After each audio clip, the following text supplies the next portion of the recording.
The Medical School HQ Podcast, session number 92. Hey, this is Z-Dog MD, rapper, physician, legendary turntable health revolutionary, and part-time gardener. And you're listening to the Medical School HQ Podcast, hosted by the irredeemably awesome Ryan Gray.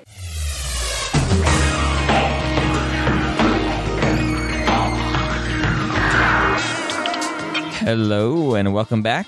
I am your host, Dr. Ryan Gray, and I believe that competition amongst your pre-med and medical student peers is detrimental to becoming a great physician.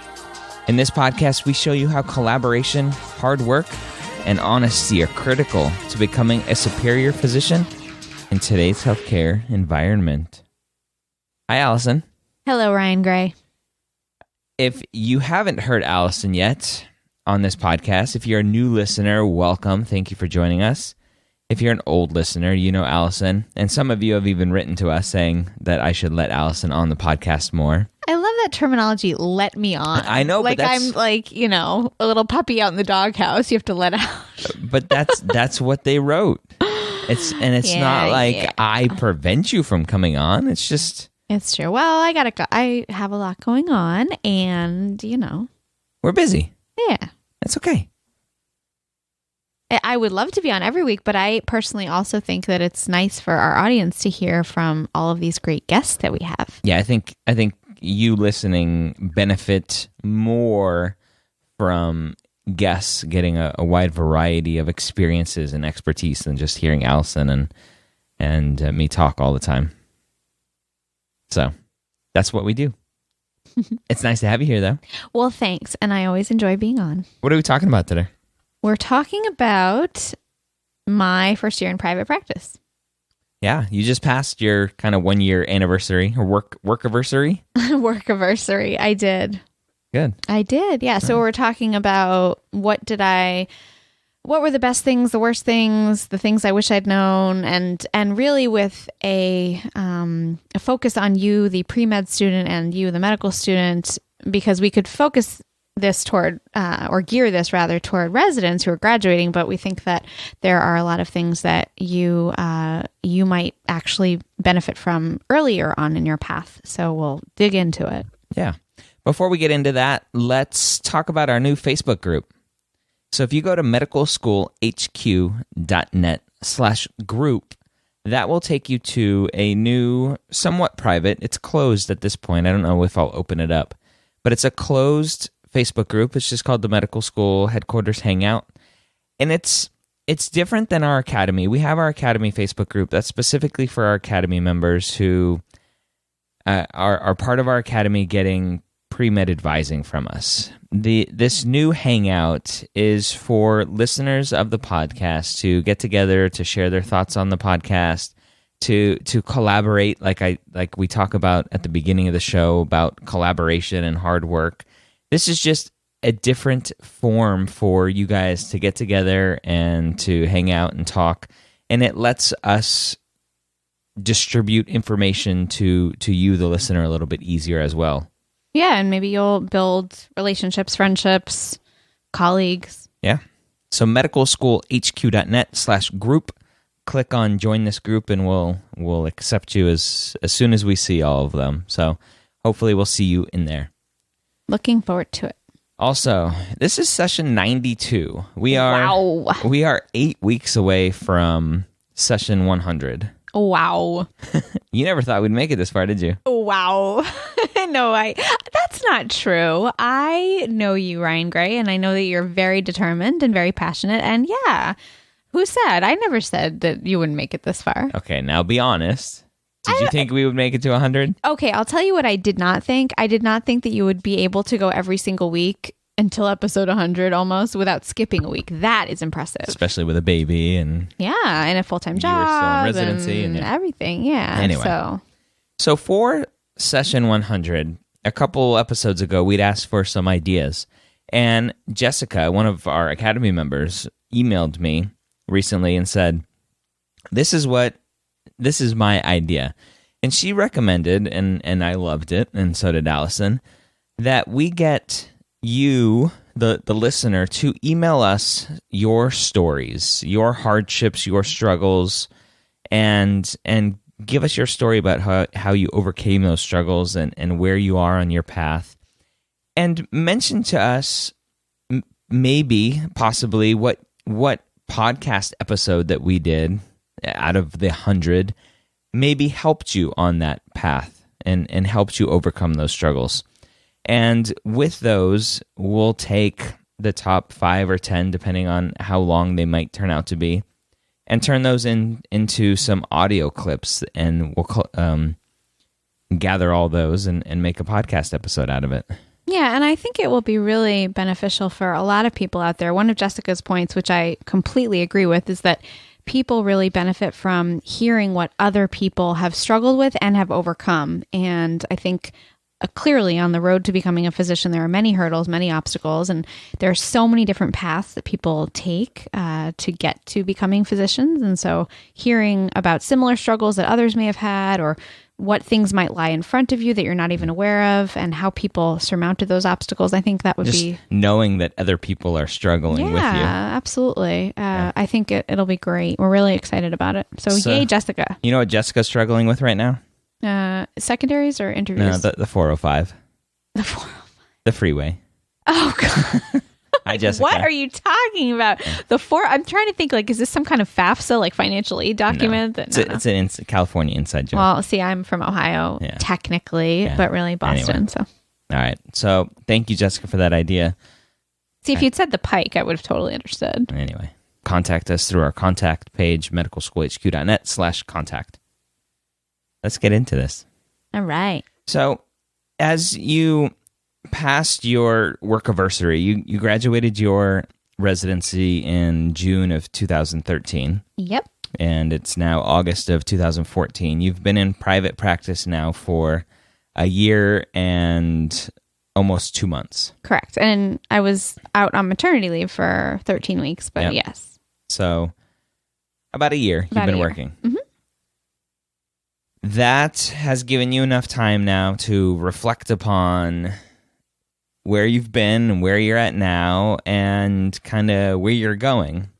And I want to have the conversation. I'll kind of lead you through this interview and talk about the good, the bad, the ugly. And again, as you said, we want to frame this for a pre-med student, a medical student, and maybe even a resident to what they should start thinking about now, even before they're thinking about work in private practice or work as an attending. Mm-hmm. So let's talk about the good stuff first. All right. So what are some of the highlights from this first year working in private practice? So to give everyone a little bit of background, to give you all just a bit on what I am doing. So I graduated from if you don't know me or haven't heard from me before, I graduated from the Harvard Neurology Residency Program in June of 2013, as Ryan said, and it was a combined program through Mass General and Brigham and Women's Hospital in Boston. And after graduating, we took a trip to Hawaii, yay! But then after we got back, I started my job, and I am an attending physician. I work at a private practice out in west of Boston, and I'm affiliated with a nearby hospital, which is an academic teaching hospital. Most of my time, probably 90% of my time, I haven't done the math on this, but 80 to 90% of my time is spent in outpatient practice. The other 10 to 15% of my time is spent doing inpatient and emergency room consults at the nearby academic teaching hospital. It's 15% in the hospital. Is it? Yeah. 8 weeks out of 52. Oh, good job. Okay, so someone did the math. I just did. All right, so 85%, 15%. When I'm in the hospital, I'm seeing patients acutely. I have to be in the hospital within 15 minutes when the stroke pager goes off. If I'm in the shower with soap in my hair, I still have to be there in 15 minutes. It's a good thing we live so close to the hospital. But anyway, I see patients for acute stroke calls, and I see patients for all sorts of other reasons in the emergency department, whether it's seizures or horrible migraines or whatever it may be. And I also see inpatient consults. So I will see patients who've already been admitted to the hospital or who are going to be admitted to the hospital with a series of different neurological issues. And I will go in and see them every day we take call for about a week at a time. Different practices do different things. And that's one thing definitely to look into before you join any sort of practice as an attending. Find out what the call schedule and call coverage is like. But for me, I share call with several different physicians, and when I'm there, I'm the neurologist. So for anything neurological at this hospital, it comes to me, which is a big job. Yeah. My outpatient time, though, which is what I do the majority of the time, is spent seeing patients with a range of different neurological issues. I see folks with general neurological issues, and again, that could mean stroke, seizure, migraine. Not really brain tumors, because if someone is diagnosed with a brain tumor, then I send them on to a neuro-oncologist for management. I see patients with all sorts of things: peripheral neuropathy, spinal cord issues, multiple sclerosis. So I'll see them, and then I'll see them ongoingly. Ryan always tells me that's not a word, but the point is that I'll see someone and then I'll continue to follow them often, which has been great. So that leads me to one of the best things about this year, which has been establishing relationships with patients. So one of the things that was really exciting to me when I was trying to decide what specialty to pursue, I really wanted to become the type of physician who would develop relationships with her patients. The thrill of the emergency room is great on the one hand, but for me, what was missing about that is you see them once and then you never see them again, or maybe you see them again. But and some people love that. Oh, absolutely. Yeah. Some people thrive on that, or being an intensivist, you see someone acutely when they're sick in the hospital and then hopefully never again. Yeah.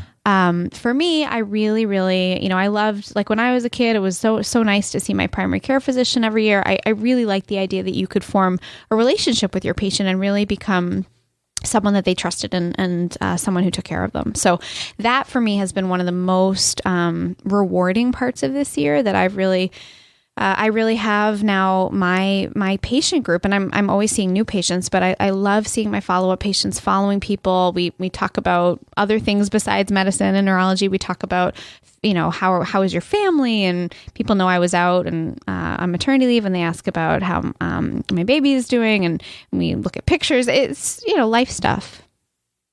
So I've loved that. That's been one of my favorite things. Yeah, and I'll jump in and just piggyback. I know this is your talk here, but that's probably one of the biggest things for me as well, is those relationships. Yeah, and I know you've talked about that too. I know we see very different patient populations, but I think for a lot of physicians, they really enjoy that. Yeah, and again, that comes down to knowing you, knowing what you want. And as I said, I've talked to many who are in or are emergency department physicians now, emergency medicine physicians, and they love the lack of continuity. They love seeing a person once and then never seeing them again, although in today's day and age, the emergency room has kind of turned into it's kind of a revolving door in some ways. But there are good and bad sides to everything. So if you do have a patient who is particularly challenging, and we all have patients who can be more challenging for different reasons, it's hard to shake them, right? You can discharge a patient from a hospital or from an emergency room. To discharge a patient from your practice is a very different animal. Yeah. All right. So that's the thing you've liked the most. Is there anything else that you liked about? Well, just sort of very closely related to that, I would say seeing how things evolve. So one of the things that you don't really get to do as a pre-medical student, a medical student, even a resident, is really see how things evolve. And I mean by that, how a person who has a certain neurological or medical illness, how that disease evolves, how the person who has that disease changes over time.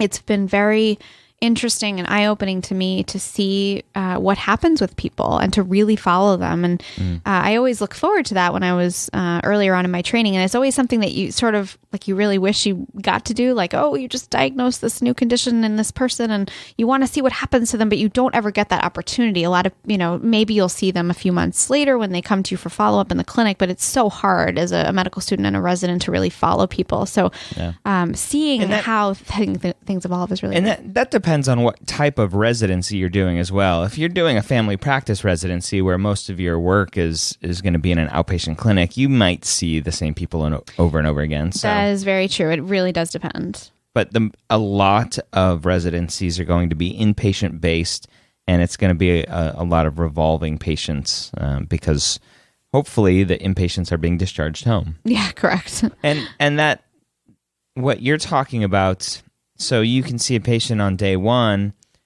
give them a medication, and then see them a couple weeks later, and they can say, you know what, the medication makes me feel great or it makes me feel worse. You can see responses. You don't typically get to see that as an inpatient physician or a resident or whatever you're doing because you're prescribing and then sending home. Absolutely. Or follow-up in the community. Without a doubt. So as a resident or a medical student, I think that you're relying on what you've been taught by those who are ahead of you, meaning your senior residents, your attendings, your fellows. When you're out in practice, and also I should say when you're in your training, you're learning through books, obviously, and through the literature. When you're out in practice, you're isn't it Wikipedia? Oh, jeez. Oh, wait, no. When you're out in practice, not only are you learning through what's in the literature and what's evidence-based, but you actually, what's so cool is you get to build your own anecdotal sort of evidence. You learn through your patient population, just as you said, Ryan, what works, what doesn't, and it's real time. And that's what's really neat about that. So that's been great. And I just want to add one more. I know you told me the best thing, but there really have been a lot of great things. The last thing I would say is one of the things that's been so rewarding for me is establishing relationships, working relationships with the primary care physicians in the community who refer patients to me. What you don't recognize, what I didn't recognize as a medical student and certainly not as a resident, is the importance of those relationships that you think, okay, well, when I go to become a doctor, I'm just going to start and then patients will show up at my door. It doesn't work like that, right? You're not an island. No. And you don't really have the time and it's not really appropriate to go stand out on the street with a big sign that says, please come see me for the following conditions. Will work for proper ICD-9 yeah, code. Exactly. It's not really appropriate. And I'm not kidding. I mean, physicians do struggle with building up their patient base. Yep.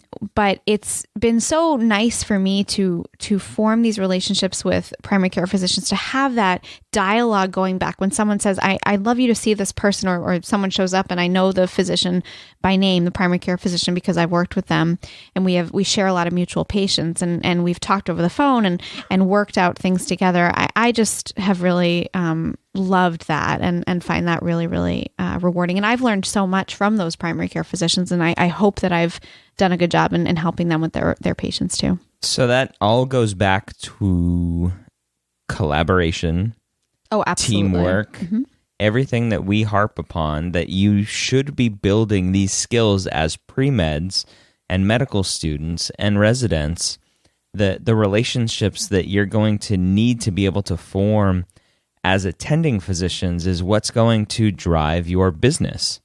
Absolutely. If you piss off another attending who's an internist that may be referring to specialists, in your case, you're a neurologist, so these internists are going to need to refer patients to neurologists.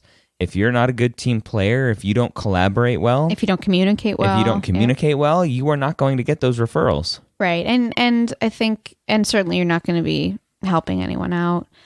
Yeah. Ultimately, it comes down to patient care. Absolutely. So, yeah. Good. One thing too on that note, Ryan, is the whole concept of a second opinion. So some people get really scared about that, oh, my patient, as an attending, my patient's going elsewhere to get another opinion. I encourage that, quite frankly, because I think for two reasons, like you said, collaboration. So it's another brain thinking about the problem. And I think for a lot of patients, it can be reassuring. Let's say you've given someone a really,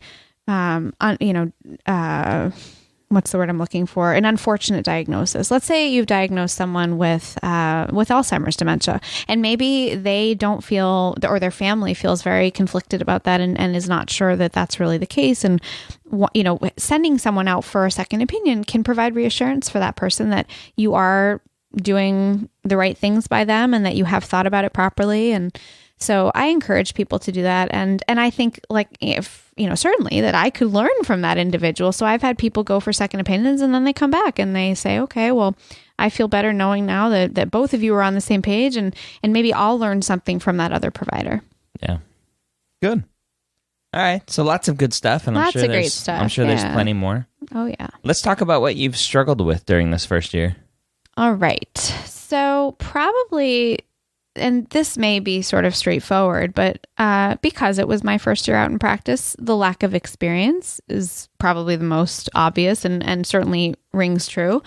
Anytime you start the first time, if you think back when you're a pre-med student, your first pre-med course, if you think as a medical student, your first, like your anatomy course, your anatomy lab, your first time on the wards, as a resident, that first day of intern year. I mean, those are all scary times. Your first love. That's totally different. Oh, sorry. You were talking about first, and I'm... Well, hopefully you're not like terrified the first time you meet the love of your life. Anyway, we digress. No, so the lack of experience, I will say the first day that I showed up at my practice, I was not terrified. I did not have that sort of feeling in the pit of my stomach. But I'm going to interrupt you, but that's because you knew this person that had hired you. That's very true. He was your mentor. Mm-hmm. You kind of knew some of the other people at the office. Oh, 100%. So I was just about to say that I had a slightly different situation in that I did know a lot of the people whom I was going to be working with. And so, yeah, in other circumstances, I might have been scared silly. One of my mentors, one of the attendings whom I had worked with at Brigham and Women's, told me that when he, years and years ago, when he first became an attending, the same consult that took him 15 minutes as a senior resident the day before, come July 1st, it took him like an hour and a half because he was just so nervous because he didn't want to miss anything. I mean, here he is, he's an attending now. So I think that's what I'm saying, that when you first start out, you're an attending. Now, I had a lot of mentorship along the way, which was wonderful. And I think that's so great if you're able to join a practice where you know some folks, because that mentorship is so helpful in so many ways. But still, I mean, there have been plenty of days when along the way when I was at the practice seeing patients and maybe I didn't know exactly what I needed to know at the time, and I had to figure it out. And that's part of, I think as a pre-med and a medical student, as a resident, we need to always be determined and sort of, to just launch yourself forward and jump in and figure out what you need to figure out, use your resources. There's a lot, it's that whole teamwork thing you talk about, Ryan. Don't go out there and decide, okay, well, I'm an attending now and I'm going to just do it on my own. That's not going to, I mean, maybe you can make that work, but I don't think that really is a good recipe for success. So, but the lack of experience can be hard. You have people coming to see you and you're an attending now. It's your name, and it's your license. Yeah, it's your license. It's your butt on the line. It's all those things. So, there's a little bit of uncomfortableness, if you will, in knowing that you don't know everything. But for God's sakes, if you thought that after you graduated residency, you knew everything, that there's something very wrong. Or you had an awesome residency. Well, fine, but the whole point is that we're supposed to be lifelong learners. Yes, so that's true. All right. So lack of experience. Mm-hmm. And that will only get better, right? Yeah. Hopefully. What else? I think for me, just in the nature of where I am, and this will probably ring true for many people who become attendings who work in both an inpatient and outpatient practice, I found balancing my inpatient and outpatient responsibilities somewhat challenging. Also because I was pregnant. I mean, not going to lie, when you're when you're in your third trimester and you're waddling around trying to run to a stroke code, that's somewhat difficult. Yeah. And I think having home call, that's something else to certainly look into when you're a medical student looking into your residency programs, and also when you're a resident looking into private practice, or not private practice, but becoming an attending. Find out, like I said, about the call structure and coverage, but also where are you taking call? So one thing you might not know as a pre-med is that when you take call, it's not always like on Grey's Anatomy. You may be in the hospital on call, but you also may be taking call from home where you get woken up and you may or may not have to go into the hospital. And I had some very late night calls at 4 a.m. and had to throw clothes on and run into the hospital, and Ryan would hear me groan and give me a positive encouragement and roll over. And then roll over. Yes, exactly. But I found that somewhat challenging. And that's, I think partly because the hospital where I am, it's some places have sort of a team structure. And for me, it was, I was the neurologist on call and that was it. So it was just a lot of responsibility on my shoulders. I felt prepared from residency, but it was just a lot. So something else that as we were preparing for this session, something else that you talked about was the lack of understanding how to get all of the resources that were right across the hall as an inpatient physician, the social workers and everything else. Now all of a sudden you're separated from them.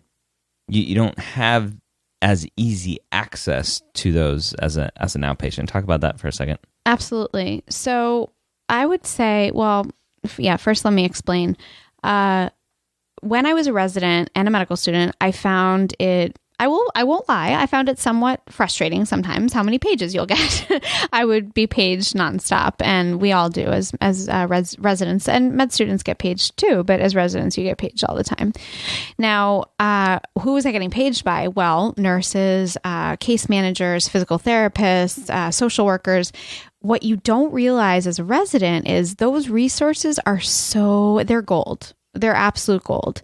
And it goes back to teamwork. It does. And you learn so much. And Ryan and I have talked about this on many different episodes, but you learn so much about the importance of a team. And so that stuck with me very much so. But what I didn't realize, I would say I took for granted the fact that those resources were really at your fingertips. So for example, if I had a patient when I was in residency who had a stroke and was going to be discharged to a nursing facility, if I needed help from the case manager, or let's say the patient was going home and I needed to obtain resources for that patient, it's just a phone call away. It's right there. I can walk over to their desk and get their help. You're typically rounding with them in the morning. I mean, it's sort of you're forced to work with them, which is great because, I mean, you can't do anything these days in inpatient work without the help of these folks.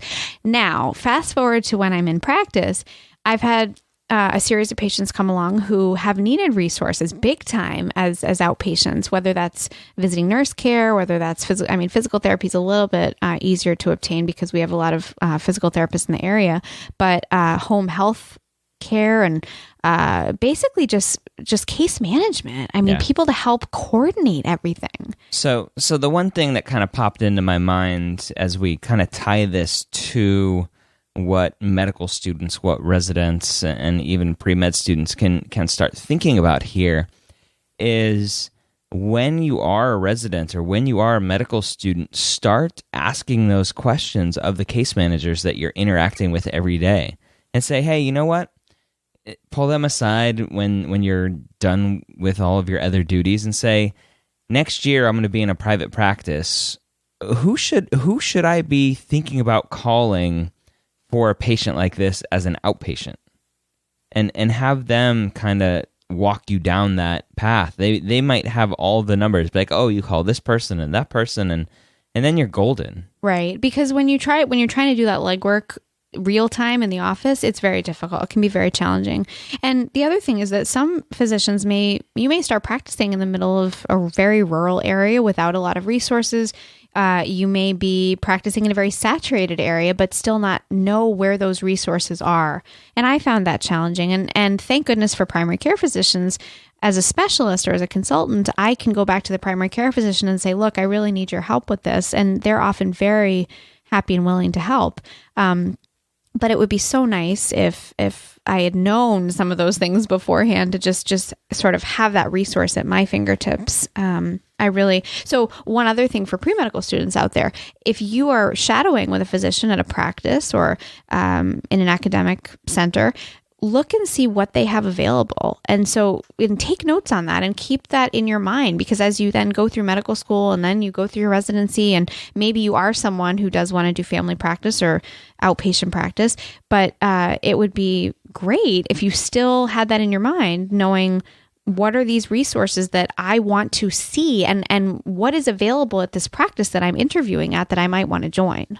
Yep. Perfect. So we talked about some good, we talked about some bad. Let's talk about if we could rewind back as a pre-med, back as a medical student, what sort of skills that you wish you had learned earlier that you're trying to play catch up with now? Billing.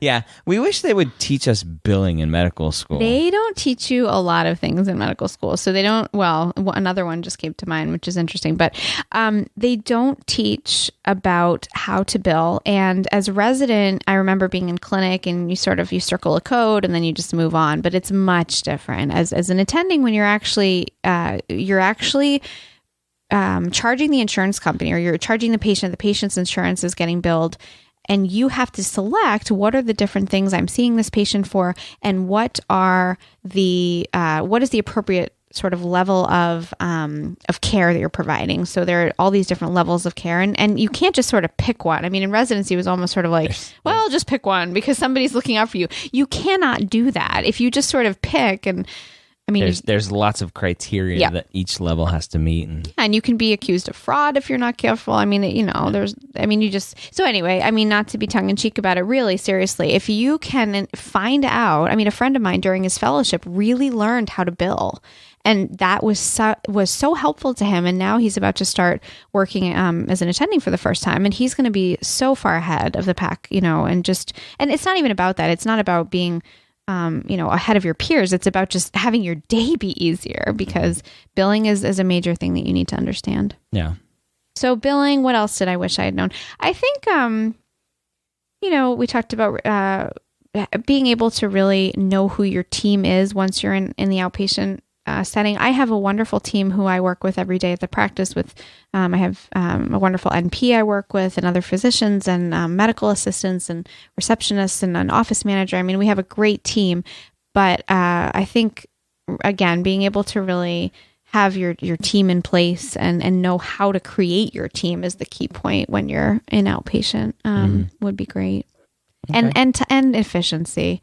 I mean, one of the things that we're always working on at every level of our training is efficiency, but that gets ramped up a little bit, I think, when you're an attending, because you go from having 3 patients in clinic to maybe 20 patients in clinic. Yeah. And I remember specifically when you first started working that I kept mentioning, don't worry, you'll get better. Don't worry, you'll get better. And you got mad at me. I did. Do you remember what you said to me? I said, I've been doing this for 4 years already, and I should know. Yeah. I was full of it. No, I mean, I think I was frustrated. I was talking about how you would become more efficient in seeing the patients and writing your notes, and you came back to me with, I've been doing this for 4 years. I obviously know what I'm doing. Oh, man, I sound terrible. Yeah. Well, no one's perfect. I'm the older, wiser one here. Okay. I was trying to give you some motivation that you will get more practiced, more practice and more efficient. Yeah, there's a reason we call it practicing medicine. I mean, no joke. I was absolutely wrong. I had been a physician for 4 years, but I was knee deep. I mean, very heavily involved in seeing inpatients and acute care, and I had certainly some outpatient care throughout my residency, but I was not seeing 20 outpatients a day or 10 to 20 outpatients a day. And so it was a different kind of work. And Ryan is absolutely right. It just took a matter of time and getting those algorithms down and getting comfortable and getting more efficient. And he's absolutely right. Not only did I become more efficient in seeing patients, but also getting my work done in terms of, the administrative part and the notes. So he's right.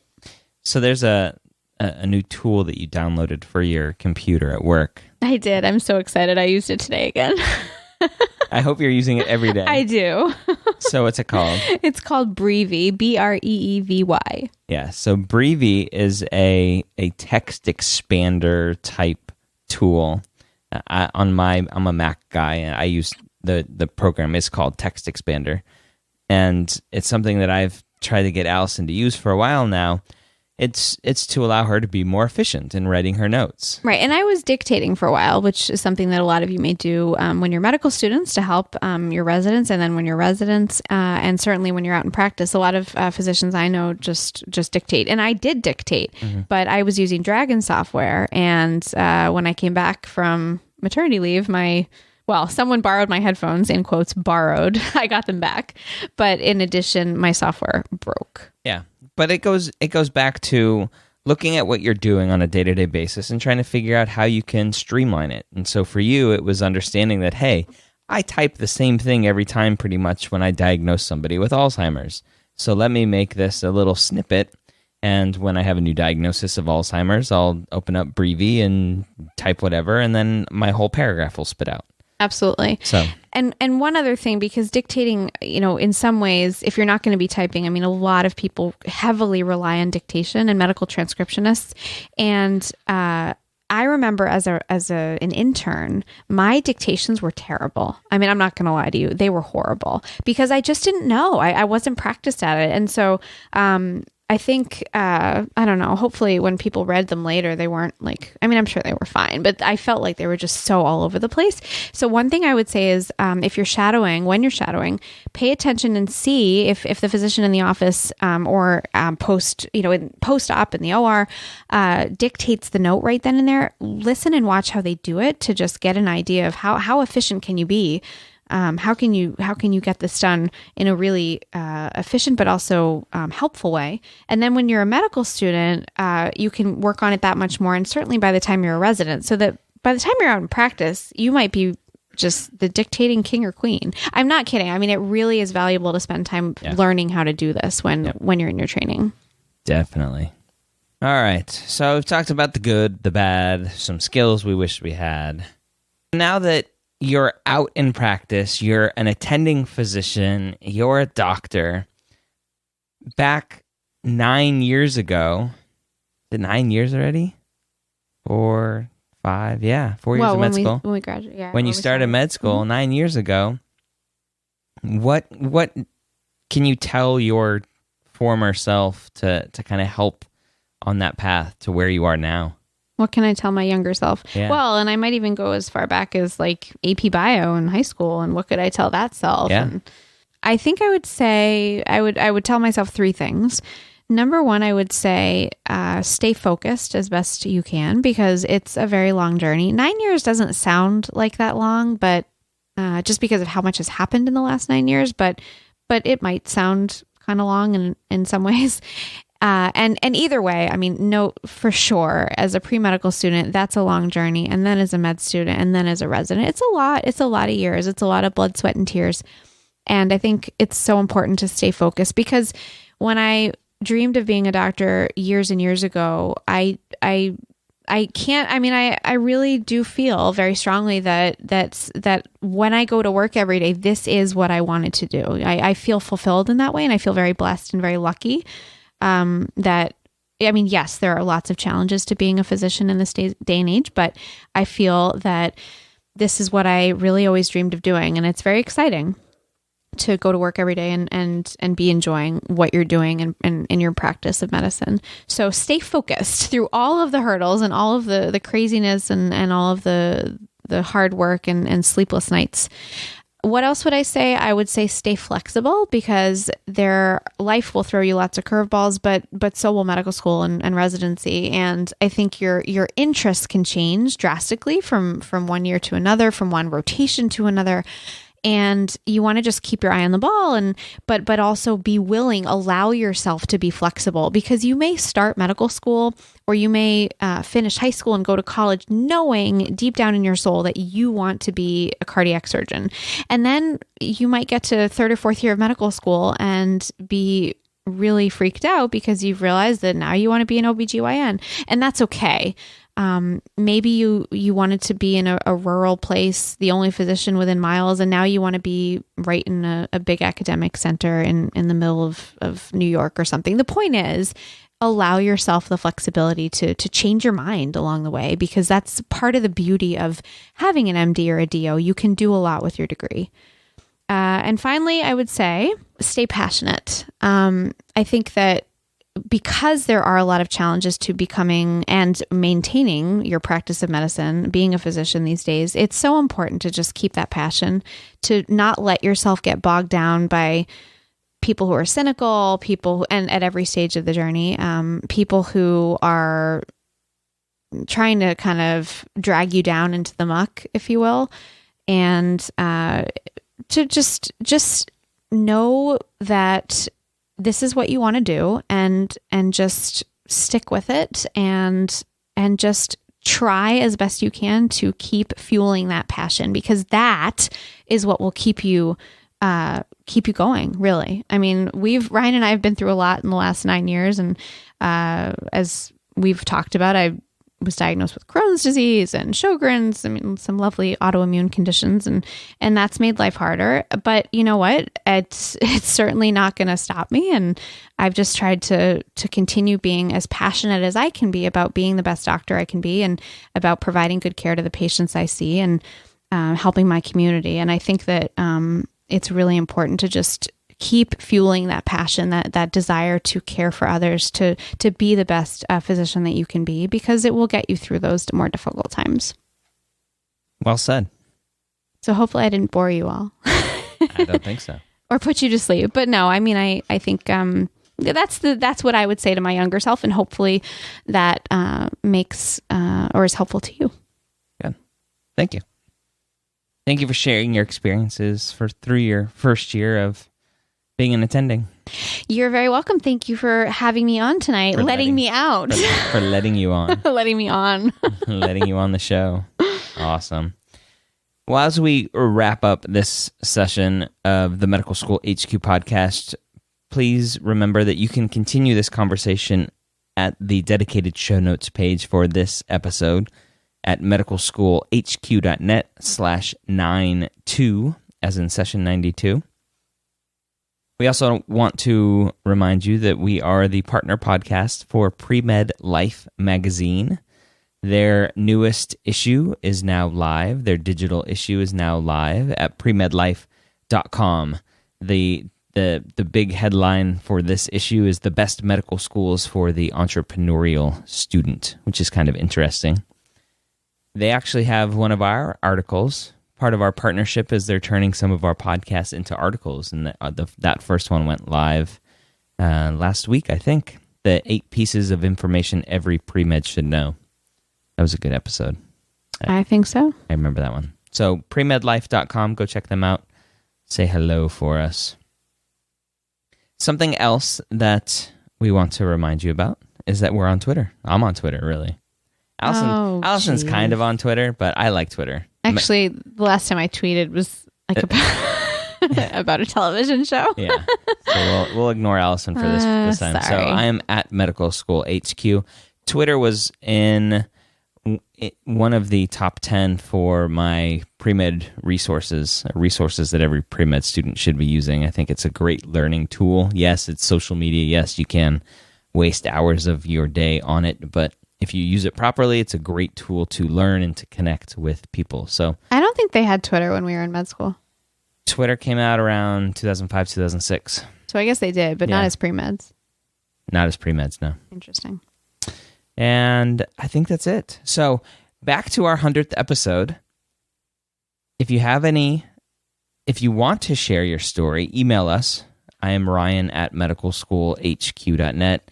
Allison at medicalschoolhq.net, or you can contact us through our contact page, medicalschoolhq.net/contact. I absolutely do respond to emails. I'm very good with email. Yes, you are. I just don't tweet. She's not a tweeter. That's all right. All right. I hope you enjoyed today's episode, and I hope you learned a lot that hopefully you can take with you as you progress on your journey, so that when you are an attending like Allison is now, that your life will be easier. Everything we do here is to make your path, make your life, make your job, make everything a little bit easier, and so you're happier, and More in the fulfilled. end, your patients are better treated. So Absolutely. with that said, I hope you join us next time here at the medical school headquarters.